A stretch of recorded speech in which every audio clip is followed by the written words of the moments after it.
With Eclipse installed, now we need to install TestNG. TestNG is a framework which enables you to structure your tests. Cucumber, there's two different sorts of frameworks. There's TestNG and JUnit.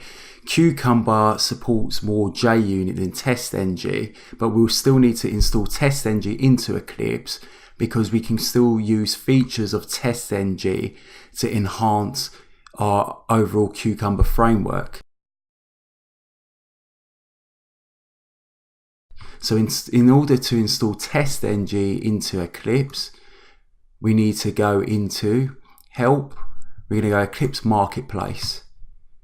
Then what we're going to do is, when the search option here, we're going to type in TestNG, and then we're going to look for TestNG and install it.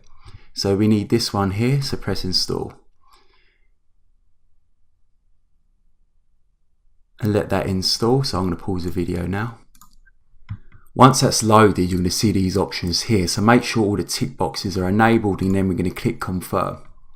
Just a quick note that JUnit is already installed within Eclipse, and that we're going to mostly be using JUnit, but still we're going to need to install TestNG anyway. So once that's accept it and click finish. Now let that install the new software. If you get the warning box here, press OK and let that continue to install. You need to restart Eclipse. So once Eclipse is restarted, we just need to check to see whether that TestNG was successfully installed. And there's a few ways that we can do this. So once Eclipse is fully up and running,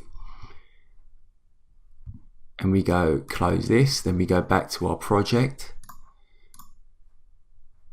What we can do now, if we go into one of these folders here and we click New, Other, to see whether TestNG is successfully installed, we should see the following option here.